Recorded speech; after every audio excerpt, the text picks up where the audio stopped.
Hello Windows Universe. In this video we will look at hardening your Windows login policy and account lockout policy in Windows using the local security policy. For a more in-depth look at the topic, be sure to check out the article in the description. Let's start by opening a run box and typing in Secpol.msc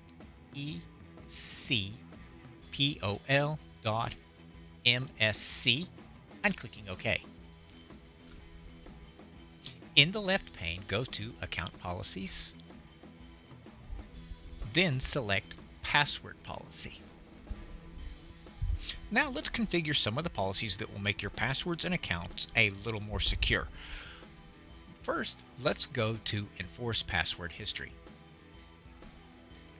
Using this policy, you can ensure that users do not use old passwords again and again after a while.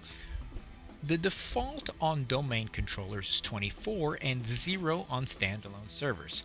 Set your policy number, then click Apply and click OK. Now, let's look at maximum password age. You can force users to change their passwords after a particular number of days. You can set the passwords to expire after a number of days between 1 and 999. Or you can specify that passwords never expire by setting the number of days to 0. The default is set at 42. Make your selection, then click Apply and click OK. Now let's look at minimum password age.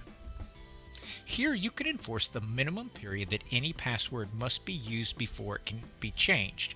You can set a value between 1 and 998 days, or you can allow changes immediately by setting the number of days to 0.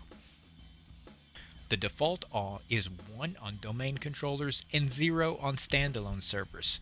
While this setting may not go towards strengthening your password policy, if you wish to prevent users from changing passwords too frequently, you might want to consider setting this policy.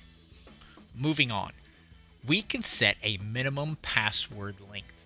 This is an important setting and you might want to enforce it to prevent hack attempts. You can set a value between 1 and 14 characters, or you can establish that no password is required by setting the number of characters to 0. The default is 7 on domain controllers and 0 on standalone servers. So make your selection, then click Apply, and click OK. Next, let's look at password complexity requirements. Another important setting you might want to use is it will make passwords more complex and therefore more difficult to compromise.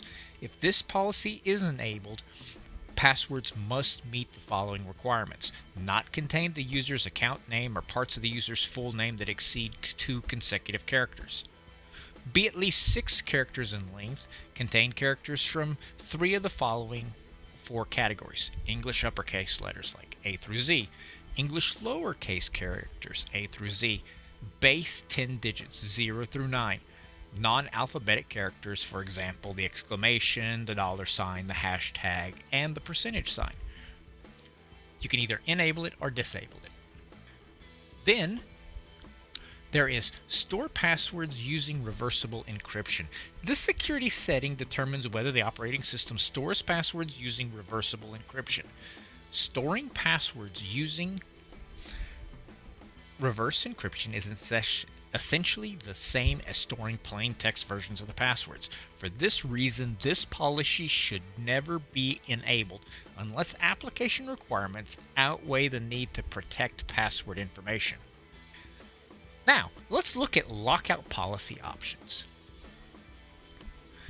Account lockout threshold for invalid logins.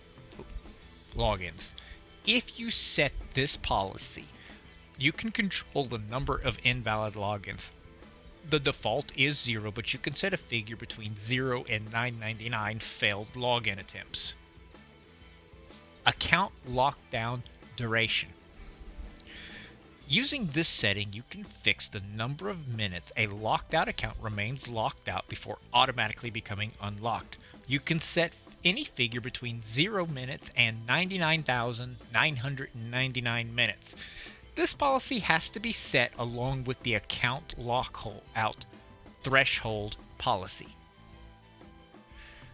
And let's then look at Reset Account Lockout After. This security setting determines the number of minutes that must elapse after a failed login attempt before the failed login attempt counter is reset to 0 bad login attempts. This available range is 1 minute to 99,999 minutes. This policy too has to be set along with the Account Lockout Threshold Policy. And there you have it. These are just a few tools that you can utilize to make your system more secure. For more helpful articles to help you maximize your Windows experience, go to our website, thewindowsclub.com. Do not forget to give this video a thumbs up and subscribe to our channel, where we are always adding new content aimed at making you the master of your digital house. Thanks for watching and have a great day.